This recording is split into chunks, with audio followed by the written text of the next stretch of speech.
뉴질랜드 북섬에서 온 마오리족 침략자들은 격렬한 전쟁이 만성적으로 되풀이되는 조밀한 농경민 사회에 속해 있었다.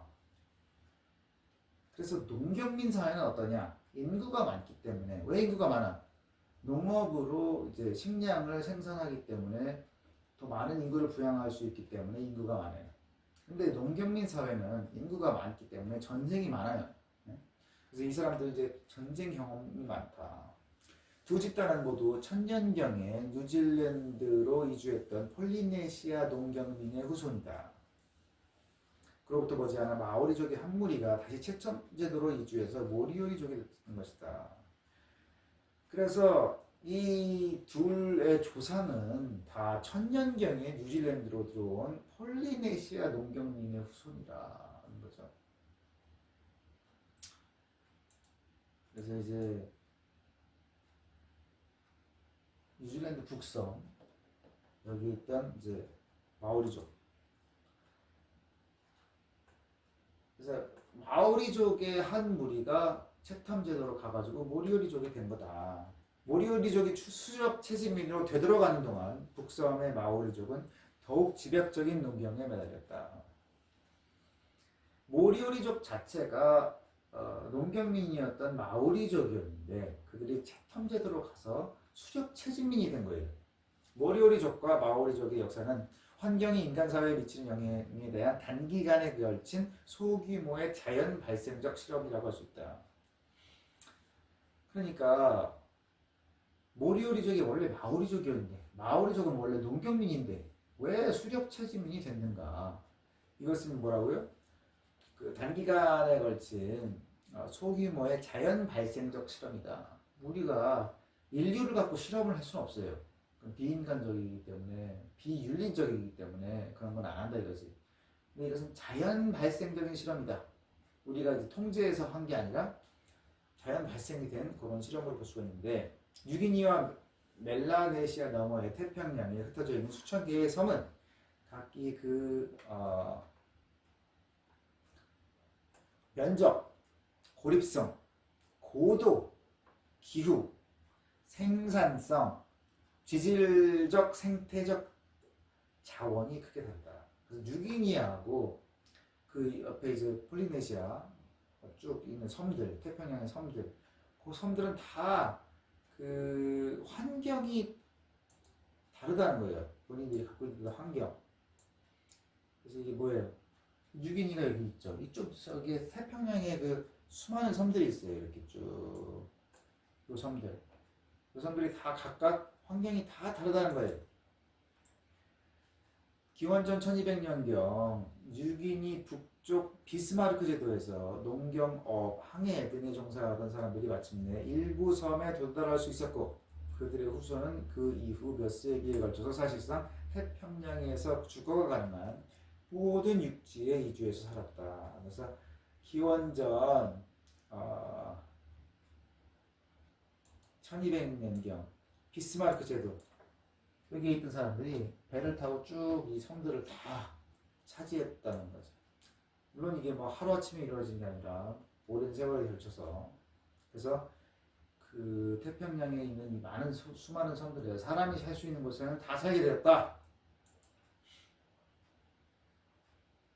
그러한 과정은 기원 후 500년경에 이르러 거의 완수되었다. 그리고 천년경 또는 그 직후에는 마지막까지 남아있던 몇 개의 섬에도 사람이 살기 시작했다. 그러니까 비스마르크에서 기원전 1200년에 시작된 이주가 이제 500년경, 기원 후 500년경에는 거의 마무리되는데 기원 후 1000년경이 되면 거의 모든 섬에 사람이 살게 됐다. 채텀 제도에 처음으로 이주한 선조 마오리족은 원래 농경민이었는데 마오리족의 열대 농작물은 채텀 제도의 한랭한 기후에 자랄 수 없었다. 그러니까 이제 마오리족이 어디에 산다고 했어요? 뉴질랜드 북섬이라 그랬죠. 여기 태평양에서 온 그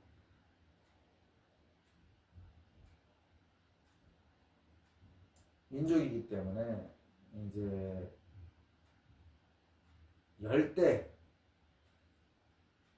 그 농작물들을 갖고 있었다는 거죠. 근데 채텀 제도는 어디예요? 좀 아래쪽에 있죠. 여기는 좀 춥단 말이에요. 한랭한 지역에서는 본인들이 갖고 있던 열대 농작물을 키울 수가 없었어요. 그래서 농사가 불가능했다. 그래서 이 이주민들은 다시 수렵 채집민으로 되돌아갔다. 수렵 채집민은 재분배나 저장을 할 만한 잉여 농산물을 생산하지 않으므로 그들은 사냥을 하지 않는 기능 전문가, 군대, 관료, 추장 등을 유지하고 먹여 살릴 수가 없었다. 수렵 채집민은 뭐예요? 저장하고 있는 식량이 없어요. 그렇다면 그게 무슨 말이에요? 매일같이 식량을 찾으러 가야 된단 말이에요. 그렇기 때문에 저장한 식량이 있으면 그 식량 채집에 종사하지 않는 사람들이 생겨날 수가 있는데 저장한 식량이 없으면 모든 사람이 다 식량을 구하러 나가야 된다. 그렇기 때문에 이 사람들은 어떤 전문 식량을 생산하지 않는 식량을 채집하지 않는 전문인들을 부양할 수 없었다. 폴리네시아에서 가장 큰 섬들인 뉴질랜드의 따뜻한 북부는 폴리네시아인이 농업을 하기에 적합한 환경이었다. 뉴질랜드의 북부는 그래도 폴리네시아인들이 갖고 있는 그 열대성 농작물들을 키울 수 있는 환경이었다는 거죠. 그들은 국지적으로 인구 밀도가 높아져서 이웃 집단과 격렬한 전쟁을 만장적으로 벌였다. 인구 밀도가 높아졌기 때문에 하고 온 날 전쟁을 했다는 거죠. 잉여 생산물을 생산하여 저장할 수 있었으므로 기능 전문가, 추장, 경업식 병사 등을 먹여 살릴 수 있었고 농작물을 기르고 싸우고 예술을 창작하기 위해 필요한 다양한 도구가 발달했다. 그러니까 식량을 구하러 다니지 않아도 되는 그런 전문가들이 생겨났다는 거예요. 그 중에는 뭐가 있어요? 추장이나 뭐 병사, 군대가 있으려면 일단 식량이 저장이 된 게 있어야 돼요. 왜냐면 전문가잖아요, 군인들도.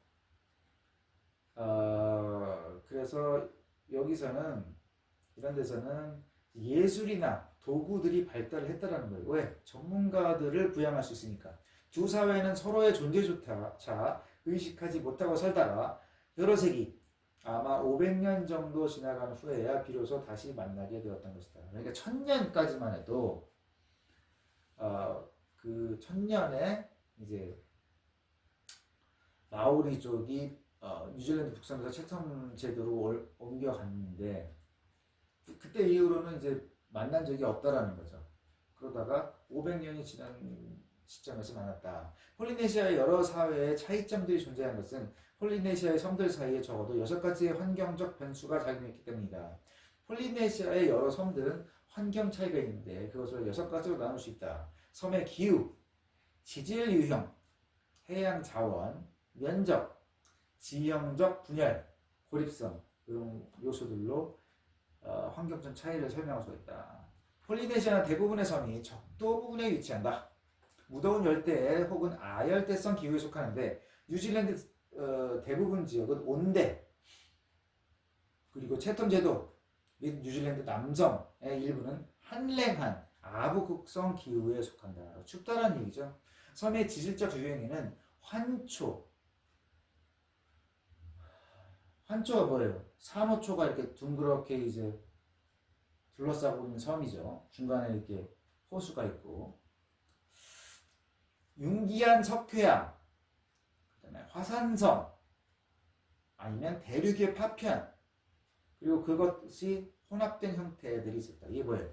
섬의 지질적인 어떤 특성이 환초라든지 아니면 석회암이나 아니면 화산암들 그런 것들로 이제 이루어졌거나 아니면 그거의 조합으로 이루어졌거나 그래서 다 모든 섬들이 환경이 달랐다. 투아모트 군도는 되게 평평하고 해수면 위로 간신히 솟아있는 환초섬이다. 투아모트 군도.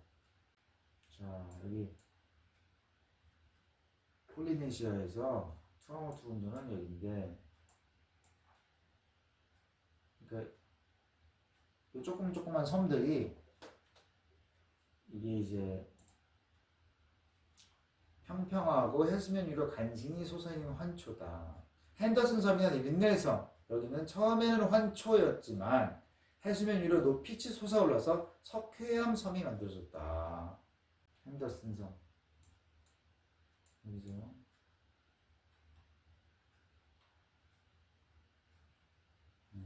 핸더슨 섬. 여기나 린넬 섬. 여기. 이제 솔로몬 제도 아래에 있는 섬이네. 여기서는 이제 석회암. 환초에는 다른 돌이라고는 전혀 없고 오로지 석회질로만 이루어져 있다. 산호초로 이루어진 거기 때문에 토양층이 매우 얕고 영구적인 담수가 없어요. 그래서 정착민들이 살기 어려운 점이 많을 수밖에 없다. 왜? 담수가 없어. 마실 물이 없어. 뉴질랜드는 곤두아나 대륙의 파편으로서 곤두아나 대륙이 뭐냐? 남반구 대륙들, 남아메리카, 아프리카, 인도, 오스트레일리아, 남극 대륙 요게 옛날에는 하나였다 라는 그 얘기죠. 요 곤도와나 대륙의 파편이에요. 뉴질랜드가 오래전에 성생되었고 지질학적으로 다양하면서 철, 석탄, 금, 비취 등 광물 자원도 풍성하다. 그래서 아까 뭐예요? 그 폴리네시아에 있는 섬들이 다 작고 환경도 뭐 이렇게 그 열악한데 뉴질랜드는 옛날 옛날 대륙이라는 거죠. 그리고 거기에는 이제 자원들이 많다. 그래서 환경이 좋다라는 거예요. 폴리네시아에서 뉴질랜드를 비롯한 큰 섬들은 대부분 바다에서 솟아오른 화산섬으로 대륙의 일부였던 적이 없는 섬들이다. 그래서 이제 폴리네시아에서 뉴질랜드를 제외한 그 섬들은 대륙의 일부였던 적이 없다. 대양도라는 거죠. 대부분 바다에서 솟아오른 화산섬들이다. 그래서 비록 뉴질랜드처럼 지질적으로 풍부하지는 않지만 이 해양 화산섬들은 여러 종류의 화산암으로 이루어져 있는데 그 중에는 석기를 만들기에 적합한 종류도 덜어 있었다. 근데 이 환경이 얼마나 열악하냐면 석기를 만들 돌이 없다는 거예요. 근데 그 중에서 몇몇 화산섬에서 나온 돌들은 석기를 만들기에 적합했다. 아무튼 간에 별로 열악한 환경이었다는 거예요. 화산섬 중 고도가 높은 섬에는 산지에 비가 많이 내려서 풍화작용이 심하여 토양층이 깊고 영구적인 유수가 있다. 그러니까 화산섬 중에서 고도가 높은 그런 섬에는 비가 많이 내려서 이제 깎여 내려가는 것들이 많다라는 거죠. 그래서 이제 토양이 깊다. 토양이 깊으면 뭐 농사 짓기 좋겠죠. 그 다음에 영구적인 유수가 있다. 흐르는 물이 계속적으로 흐르는 물이 있다는 거예요. 영구적인 유수가 왜 있어야 돼? 그게 있으면 농사를 지을 수가 있고 없으면 농사를 지을 수가 없는 거죠. 소시에테 제도, 사모아, 마르키스 제도, 하와이 이런 이제 폴리네시아에서 가장 높은 산이 있는 섬들은 그래도 비교적 영구적인 유수도 있고 토양층도 깊고 환경이 좀 좋다라는 거예요. 그나마 해양자원 면에서는 폴리네시아 대부분의 섬들이 얕은 물과 암초로 둘러싸여 있으며 환초 때문에 초호가 형성되어 있는 경우도 많다. 해양 자원 그 뭐예요? 뭐 물고기라든지 뭐 조개 이런 거죠. 그래서 얕은 물하고 폴리네시아 대부분 섬들이 얕은 물하고 암초로 둘러싸여 있고 환초 때문에 초호가 형성되어 있다. 아까 환초가 뭐예요? 고리 모양의 그 산호초로 둘러싸인 섬 그 중간에 있는 호수를 말하는 거예요. 거기에서는 물고기와 조개류가 풍부하다. 그렇지만 이스터섬, 피케언섬, 마르키스 제도 이런 데는 해안이 암벽으로 이루어져 있다. 그게 뭐예요? 바다에 접근하기가 어렵다. 또 해저면의 경사가 가파르고 주변에 산호초가 없어서 해산물 생산량이 떨어진다. 그 바다의 접근도가 떨어지기 때문에 그 해양 자원을 이용하기가 힘들다는 거죠.